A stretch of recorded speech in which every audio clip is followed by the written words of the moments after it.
নমস্কার। আশা করি সকলেই খুব ভালো আছেন, সুস্থ আছেন। আজকে আমি যেই বিষয়টা নিয়ে আলোচনা করব সেটি হলো ট্রেজার এনএফটি। এই ট্রেজার এনএফটি নিয়ে ইউটিউবে যদিও প্রচুর ভিডিও আছে, কিন্তু সেখানে বেশিরভাগটাই স্ক্যাম নাকি রিয়েল এই বিষয়ে। আমার আজকের এই ভিডিওটা করার আসল উদ্দেশ্য হলো, আমি কোম্পানি রিয়েল কি ফেক সেটাতে যাচ্ছি না, সেটা আপনারা নিজেরাই বিবেচনা করে দেখবেন। কিন্তু আমি যেটা বুঝেছি কোম্পানি সম্পর্কে, বা কোম্পানি কিভাবে আর্নিং করছে, বা কোম্পানি কিভাবে আমাদেরকে টাকা দিচ্ছে এবং এতটা পরিমাণ টাকা দিচ্ছে, সেইটা সম্পর্কে আমি যতটুকু বুঝেছি, আমার মনে হয়েছে সেটা আমি যতটুকু জানি ততটুকু অন্যদেরকে জানানো উচিত বলে আমার মনে হয়, তাই এই ভিডিওটা করা।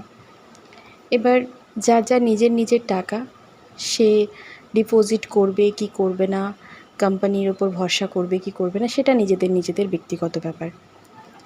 যাই হোক, প্রথমে আসি এনএফটি কী। এনএফটি নিয়ে অনেক ভিডিও আছে ইউটিউবে, আপনারা পেয়েও যাবেন এনএফটি কী। তাও আমি যেহেতু ভিডিওটা করছি, তাই ছোট্ট করে একবার বলে নিই যে এনএফটিটা কী, তারপর ট্রেজার এনএফটি বিষয়গুলো সম্পর্কে আসছি। তা এই এনএফটিটি হলো নন ফাঞ্জিবল টোকেন। এর পুরো নাম হচ্ছে non fungible token. Non fungible token মানে হচ্ছে যেটা প্রতিস্থাপনযোগ্য না, বা যেটাকে এক্সচেঞ্জ করা যায় না। মানে এটি একটি ডিজিটাল সম্পদ, যেটা বেসিক্যালি ব্লকচেন টেকনোলজির মাধ্যমে চেনা যায় যে এই কয়েনটা কার, এর ওনার কে, কবে তৈরি হয়েছে, কে কবার কেনা বেচা হয়েছে, এই সম্পর্কে ব্লকচেন টেকনোলজির মাধ্যমে এটাকে কেনা বেচা হয়।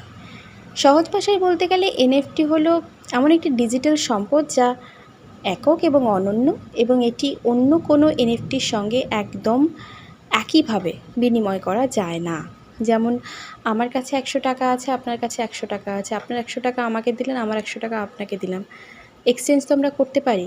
বা 100 টাকার বিনিময়ে আপনি কিছু দিলেন, সেটাও আমরা যে এটার বদলে এটা নাও, ভ্যালুটা একই থাকে। কিন্তু এনএফটির বদলে এনএফটি হয় না, এক্সচেঞ্জ করা যায় না। এনএফটি এমন একটা জিনিস যেটা এক্সচেঞ্জ করা যায় না। এটা বেসিক্যালি ব্লকচেন ব্যবহার করে কাজ করা হয়। ব্লকচেনটা বেসিক্যালি এমন একটা প্রযুক্তি যেখানে প্রত্যেকটা লেনদেন বা মালিকানা একটা পুরোপুরি ফ্রি এবং নিরাপদ ডিজিটাল খাতায় সংরক্ষণ করা থাকে। সেখানে এনএফটি সাধারণত এথেরিয়াম ব্লকচেনে তৈরি করা হয়, তবে সোলানা, বাইন্যান্স স্মার্ট চেনের মতো অন্যান্য ব্লকচেনেও এনএফটি তৈরি করা যায়।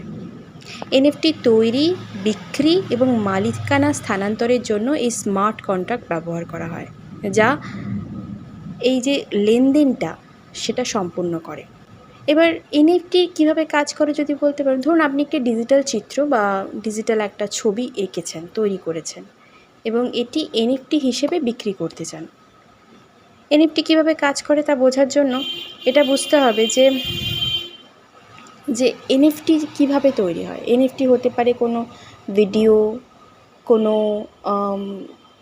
গান বা কোনো ছবি যারা আঁকছে, যেটা ইউনিক, এটা শুধুমাত্র আপনিই এঁকেছেন এবং ওই ছবিটির সাথে অন্য কোথাও কোনো মিল থাকবে না। যদি সেটার কেউ স্ক্রিনশট নেয় বা কেউ ডাউনলোড করে সেখান থেকে, তাহলে যেহেতু ওই ছবির যে মালিক সে ব্লকচেন টেকনোলজির মাধ্যমে এই যেখানে যে খাতায় তার নাম অন্তর্ভুক্ত করেছে এবং তার ডিটেলস দিয়েছে, তো আপনি যেইখানেই ইউজ করুন না কেন ছবিটা, আপনাকে কয়েক সেকেন্ডের মধ্যে বলে দেবে যে এই ছবিটির আসল মালিক কে, কারণ ব্লকচেন টেকনোলজিতে তার নাম অন্তর্ভুক্ত আছে।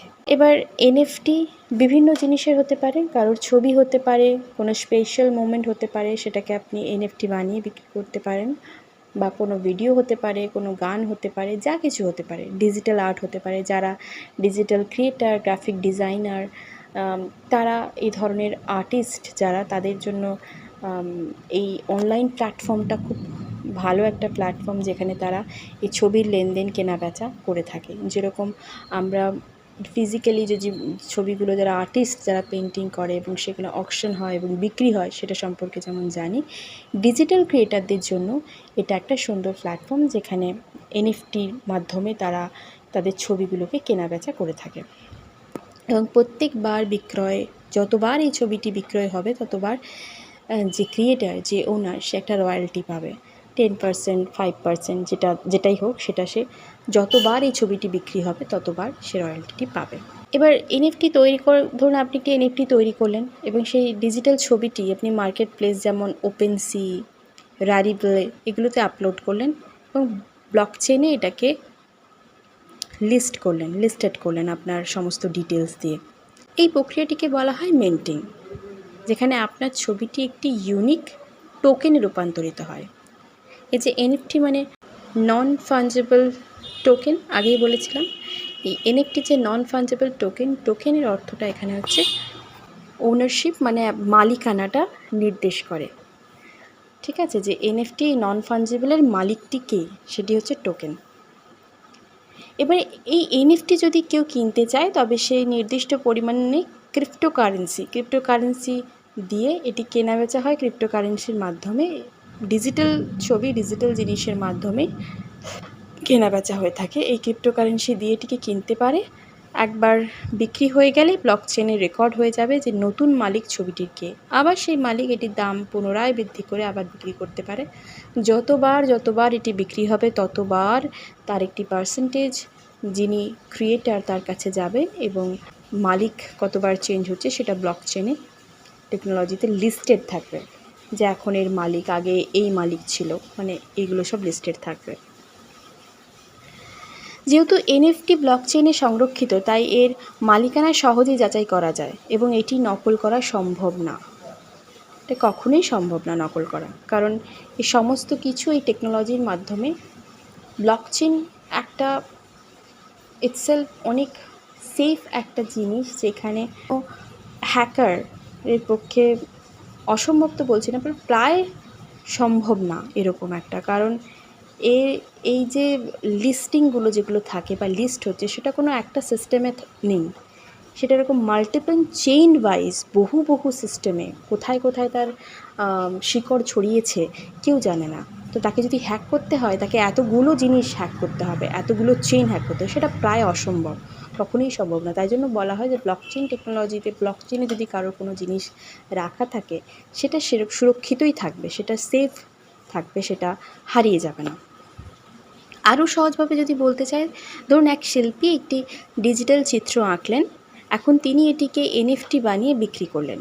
যে ব্যক্তি এটিকে কিনলেন তিনি হলেন এটির একমাত্র মালিক, কিন্তু যে কেউ সেই ছবির কপি ডাউনলোড করতে পারে, ঠিক যেমন কেউ মোনালিসার ছবি কপি করতে পারে। কিন্তু আসল মালিককে ব্লকচেন বলবে যে এই এনএফটির মালিক শুধুমাত্র ওই ক্রেতা। এতে অনেক সুবিধা আছে। ডিজিটাল আর্ট যারা করে সেই সমস্ত শিল্পীরা তাদের চিত্রকে এনএফটি আকারে বিক্রি করতে পারছে এবং অনেক গেমে এনএফটি আইটেম যেমন অস্ত্র, পোশাক এসব কেনা বেচা হয়। যারা গেমিং তৈরি করে তারা জানে যে এই সমস্ত জিনিস কেনা বেচা হয়। সঙ্গীত বা ভিডিও, মিউজিক ভিডিও শিল্পীরা তাদের গান বা ভিডিও এনএফটি হিসেবে বিক্রি করতে পারে। এছাড়াও ভার্চুয়াল রিয়েল এস্টেট বলে একটা জিনিস আছে, যেখানে ভার্চুয়াল দুনিয়ায় মেটাভার্স এই এনএফটি জমি কেনা বেচা হয়। সেটা নিয়ে আসছি না, তবে এই সুবিধা অসুবিধা দুটোই আছে। যেমন ডিজিটাল কন্টেন্টের আসল মালিকানা নিশ্চিত করা যায়, শিল্পীদের জন্য নতুন উপার্জনের সুযোগ তৈরি হয়, ব্লকচেন প্রযুক্তি নিরাপদ এবং স্বচ্ছ, এটা একটা অনেক বড় সুবিধা। কিন্তু আরেকটা অসুবিধা যেটা হচ্ছে কি, এনএফটির যে টাকা, মানে মূল্যটা কৃত্রিমভাবে বাড়িয়ে প্রতারণা ঝুঁকি থেকে যায়। এনএফটি লেনদেন করতে ক্রিপ্টোকারেন্সির প্রয়োজন, যা সবাই বুঝতে পারে না। আগেই বললাম ক্রিপ্টোকারেন্সি অনেকে বোঝে না, তো তাদের জন্য এটা একটু অসুবিধে। অনেক এনএফটি প্রকল্প ব্যর্থ হয়, যার ফলে বিনিয়োগকারীরা ক্ষতিগ্রস্ত হন। এই গেল এনএফটির কনসেপ্ট। মোটামুটি একটা গোদা ভাষায় বলতে গেলে যে ডিজিটাল একটা আর্ট যেটাকে বিক্রি করা হয় এবং তার কেনা বেচা হয়, এবং একজন কিনলেন আরেকজনকে বিক্রি করলেন, আরেকজন কিনলেন আরেকজনকে বিক্রি করলেন, এরকমভাবে এটা কেনা বেচা হয়ে থাকে। এতদূর পর্যন্ত বোঝা গেল।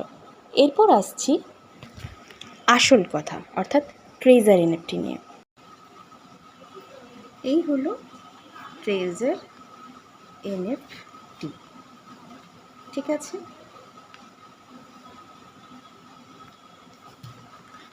এবার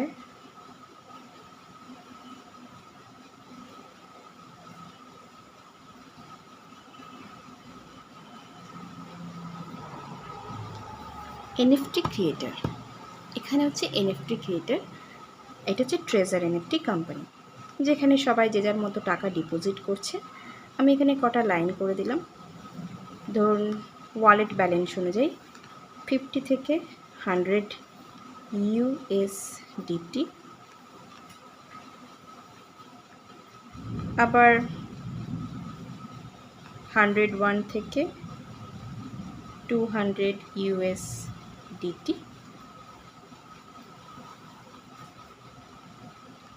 201 থেকে 300 USDT, এরকম করে করে বিভিন্ন লোকের ওয়ালেট ব্যালেন্স আছে এবং হাজারো লোক এই কোম্পানির সাথে যুক্ত আছে।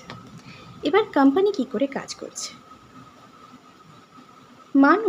ধরুন এখানে রাম একটা পিকচার ক্রিয়েট করলো, ঠিক আছে। রাম পিকচারটা ক্রিয়েট করে কাকে দিল? এই এনএফটি কোম্পানিকে। এনএফটি কোম্পানিকে দিল। এনএফটি কোম্পানি কী করবে? এই যে পিকচারটা, এটাকে কম্পিউটারে এই জিনিসটি অথেন্টিক কিনা সেটা আগে দেখবে, যে এই পিকচারটা কি এই ব্যক্তিই ক্রিয়েট করেছে, এটি কি এনারই জিনিস।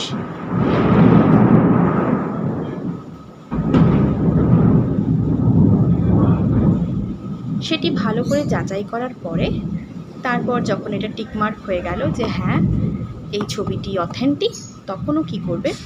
এটার একটা প্রাইস নির্দিষ্ট করবে। ধরে নিন এই প্রাইসটা রাখা হলো 20 USDT। তাহলে 20 USDT যে ছবিটি সিলেক্ট হলো, এই ছবিটি এখান থেকে নিয়ে কোম্পানি কি করছে? কোম্পানি এই ছবিটি এই লাইনে, অর্থাৎ 50 থেকে 100 USDTর মধ্যে যাদের ব্যালেন্স আছে তাদের কারো একটা অ্যাকাউন্টে পাঠালো। সেই ব্যক্তি, মানুন এই ব্যক্তি 50 যার USDT আছে, সে ছবিটি রিজার্ভ করলো। সেই ছবিটি কত দিয়ে কিনলো?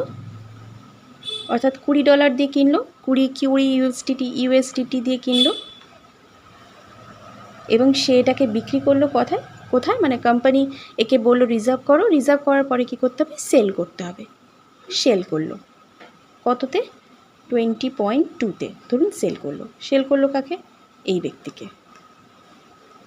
আবার এই ব্যক্তি কিনলো, এই ব্যক্তি কাকে সেল করলো? এই ব্যক্তিকে। আবার এই ব্যক্তি কিনলো, এই ব্যক্তি কাকে সেল করলো? এই ব্যক্তিকে। এরকম একটা ছবির আমি উদাহরণ দিচ্ছি, এরকম হাজারো হাজারো ছবি প্রত্যেক দিন কেনাবেচা হচ্ছে, এবং কাদের মধ্যে? আমাদের মধ্যেই কেনাবেচা হচ্ছে। এবং কোম্পানির লাভ কোথায়?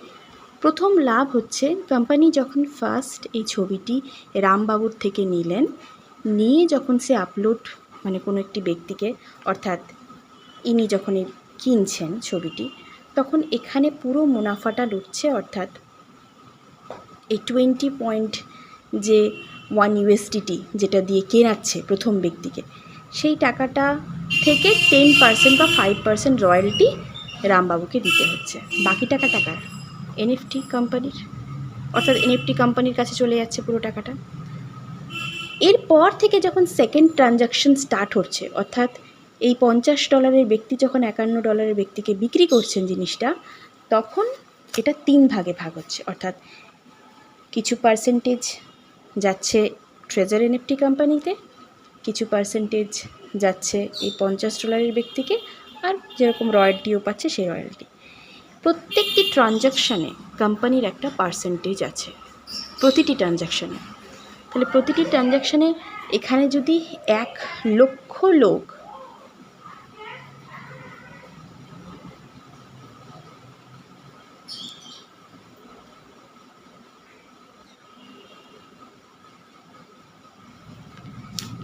এখানে যদি 1,00,000 লোক জয়েনিং হয়ে থাকে, তাহলে আমি ধরে নিই যদি প্রত্যেকটি ট্রানজ্যাকশানে কোম্পানির $1 করে ইনকাম, তাহলে বসে বসে কোম্পানি এখানে কত টাকা কামাচ্ছে? $1,00,000। $1,00,000। এবার এই এনএফটির যে ছবিটি, এই ছবিটি আমি $20 USD দাম রেখেছি। এই ছবিটি ওয়ালেট মানে যার যত ওয়ালেট ব্যালেন্স বেশি থাকবে তার কাছে তত দামি দামি ছবি আসবে। যত ওয়ালেট ব্যালেন্স কম থাকবে তার কাছে তত কম দামি ছবি আসবে। ওয়ালেট ব্যালেন্স অনুযায়ী পিকচার পাঠানো হয়। এবার ভাবুন, এই পিকচারটাই আপনি দেখে থাকবেন যে অনেক দিন বা 1 মাস পরে আসছে, যে ছবিটা আপনি $20 দিয়ে কিনেছিলেন সেই ছবিটাই এখন দাম হয়ে গেছে $100। এখন আপনার ওয়ালেট ব্যালেন্সও অনেকটা বেড়ে গেছে। তো এই সেম ছবিটি কিন্তু দাম এখন বেড়ে গেছে।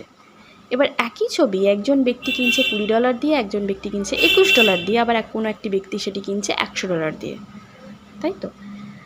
তো এই জিনিসটা কিন্তু আমাদের মধ্যেই কেনা বেচা হচ্ছে, কারণ আমাদের কাছে কোনো অপশান নেই। আমরা যদি কোনো ডিজিটাল ক্রিয়েটার, যেরকম বললাম, ডিজিটাল ক্রিয়েটার যদি কোনো একটা মার্কেট প্লেসে গিয়ে এই ছবিটি আপলোড করতো, তাহলে সেই ছবিটি বহু ভিউয়ার্স দেখতো, তাদের মধ্যে কারো পছন্দ হতো, তাদের মধ্যে কারো পছন্দ হতো না, কেউ কিনতো না, সেই ছবিটি পড়ে থাকতো এবং তার দাম ওঠা নামা করতে পারে। কিন্তু এই প্ল্যাটফর্মে দাম নামার কোনো জায়গাই নেই, এবং ছবিটি যখন সে লিস্ট করলো, এর তো লাভই লাভ, কারণ এই একটা ছবি যখন লিস্ট করে দিল, তারপর থেকে ছবিটা রাউন্ড হয়ে তার দাম কিন্তু বেড়ে যাচ্ছে দিনে দিন। এবং এইখানে কোম্পানি আমাদেরকে কোনো চয়েস করার অপশন দিচ্ছে না। আমাদেরকে যেই এনএফটিটা পাঠাচ্ছে সেটা আমাদেরকে রিজার্ভ করতেই হবে, এবং সেটা রিজার্ভ করে সেল করতেই হবে, তবে গিয়ে কিন্তু আমরা প্রফিট কামাতে পারবো। আর আমরা যখন এটা সেল করব, অন্য একজন যখন বাই করবে, তখন কোম্পানিরও লাভ হচ্ছে, আমাদেরও একটা অংশ লাভ হচ্ছে, এবং যে ক্রিয়েট করেছে তারও একটা অংশ লাভ। কোম্পানি এখানে বসে বসে এত টাকা কামাচ্ছে। এটা অ্যালগোরিদমিক একটা ট্রেডিং, যেটাকে একটা সুন্দর কনসেপ্টে বেঁধে এরা কেনাবেচা করছে আমাদের টাকা নিয়েই। আমাদের টাকা নিয়েই কেনাবেচা করছি, এবং আমরা প্রচুর মুনাফা পাচ্ছি, প্রফিট পাচ্ছি। যার কারণে কোম্পানি চায় কি, এর যে ডাউন দ্য লাইন বা এর যে মানে চেইন যেটা আছে, সেটা যেন প্রচুর বাড়ে। আমাদের মানে এখনের থেকে আগে, অর্থাৎ ফেব্রুয়ারিতে যারা বা ফেব্রুয়ারি বা আগে যারা ট্রেড করতো, তারা ভালো বলতে পারবে যে তখন কিন্তু দিনে, মাসের মধ্যে 7টা থেকে 10টা এরকম হতো যে ম্যাচ মেকিং হচ্ছে না, ছবি চলে যাচ্ছে এবং সেদিনকে কোনো আর্নিং হচ্ছে না, এরকম গেছে। কিন্তু যত দিন বাড়ছে তত ম্যাচ মেকিং খুব তাড়াতাড়ি হচ্ছে। কেন হচ্ছে? কারণ কমিউনিটি যত বাড়বে, ধরুন এই যে $50-20 যে ছবিটা, এই $20 ছবিটা যখন কোনো একটি ব্যক্তি রিজার্ভ করছে, আমাদেরই কমিউনিটির মধ্যে যখন একজনকে পাঠাচ্ছে, তখন দুটো ব্যক্তিকেই তো অনলাইন থাকতে হবে, তবে না সে কিনবে আর আমি বিক্রি করব। আমি যখন বিক্রি করব তবে না তাকে কিনতে হবে, সে কিনলে তবে তো আমার প্রফিটটা আমার অ্যাকাউন্টে এলো, তা না হলে কী করে আসবে? তো যখন লোক সংখ্যা বেশি হবে, তখন কেউ না কেউ তো ওই টাইমে অনলাইন আছেই, এবং ছবিটা তার কাছে চলে যাবে এবং সে ছবিটা কিনতে পারবে। এটাই হচ্ছে কনসেপ্ট। যত বেশি ডাউন দ্য লাইন যাবে, যত বেশি লোকজন এই কোম্পানির সাথে জুড়বে, তত বেশি আর্নিং হবে আমাদের এবং তাদের এবং কোম্পানির। আর এই ম্যাচ মেকিং প্রসেসটা খুব তাড়াতাড়ি চলবে। আমরা নিজেদের টাকা দিয়েই, একজনের টাকা দিয়ে আরেকজন খেলছি, এবং কোম্পানিও এখান থেকে কামাচ্ছে। ওই যে বললাম, একটা ছবি লিস্ট করলো, সে একজনকে কিনলো, সে আরেকজনকে সেল করলো, আবার এই ব্যক্তি কিনলো, আবার একজনকে সেল করলো, সে আবার কিনলো, তার একটু দাম বাড়লো, $20.2, সে বিক্রি করলো $20.4, আবার $20.4 এই ব্যক্তি কিনলো, এ আবার বিক্রি করলো তার পরের জনকে। মানে আমি পরের জনকে বলছি, মানে যে পরপর লাইনে আছে এরকমটা না। একটা ছবি নয়, এখানে হাজারটা ছবি আছে। প্রতিদিন তো ক্রিয়েটারও অনেক জুড়ছে এই কোম্পানির সাথে, তারা তো অনেক ছবি দিচ্ছেও। তো এরকম হাজারটা ছবি আমাদের মধ্যেই কেনাবেচা হচ্ছে, এবং প্রত্যেকটি বার কোম্পানি বসে প্রফিট করছে। কোম্পানির কাজ হচ্ছে ওয়ালেট ব্যালেন্স অনুযায়ী ছবি আমাদের অ্যাকাউন্টে পাঠানো, এবং সেটাকে আমরা কিনবো, এবং সে হচ্ছে যখন আমি বিক্রি করলাম, সে আবার আমাদের যে বায়ার, আমাদের মধ্যেই কেউ একজন বায়ার, তাকে পাঠিয়ে দেওয়া এবং তাকেও কেনা। বেসিক্যালি আমরা কিনছি এবং আমরাই বিক্রি করছি, এটাই হচ্ছে কনসেপ্ট। এখানে বাইরের কেউ বায়ার নেই, আমাদের মধ্যেই এটা কেনাবেচা চলছে এবং তার থেকে টাকা ইনকাম হচ্ছে এবং কোম্পানি এখানে বসে বসে কামাচ্ছে। এরকমটা না যে কোম্পানি আমাদেরকে প্রচুর টাকা দিয়ে দিচ্ছে নিজের গাঁট থেকে এবং একটা সময় আসবে যেখানে কোম্পানি ডাউন দ্য লাইন যখন কমে যাবে সমস্ত টাকাগুলো তুলে নিয়ে কোম্পানি হাওয়া হয়ে যাবে, এরকম কিন্তু ব্যাপার না, যেটা সাধারণত চিটফান্ডে হয়ে থাকে। এটা ব্যাপার হচ্ছে ও নিজেই ইনকাম করছে রোজ বসে বসে, যেটা বললাম যে পার ট্রানজ্যাকশান এবং ফার্স্ট ট্রানজ্যাকশানে ওকে কোনো টাকা বায়ারকে প্রোভাইড করতেই হচ্ছে না, যেখানেও একটা রয়্যালটি দিয়ে দিচ্ছে এনএফটি ক্রিয়েটারকে আর পুরো টাকাটা রেখে দিচ্ছে। এরকম তো ফার্স্ট ট্রানজ্যাকশান প্রচুর হচ্ছে রোজ রোজ, কারণ এতগুলো দেশে এটা ছড়িয়ে গেছে, এত হাজার হাজার লোক এটার সাথে জুড়ে আছে।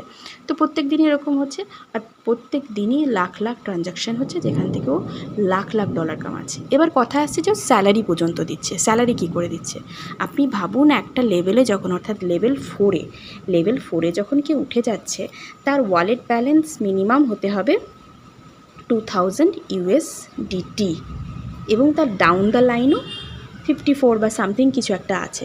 তো এই 2000 USDT যখন সেই ব্যক্তিটির wallet balance, minimum wallet balance এর থেকেও বেশি হয়ে যায়, তো তার ডাউন দ্য লাইন যখন 56 মেম্বার আছে তাদের থেকে সে যখন একটা আর্নিং করছে, তো সেই ব্যক্তি প্রত্যেক দিনই তার কাছে সেরকম লেভেলেরই ছবি আসছে। দিনে সে 100 USDT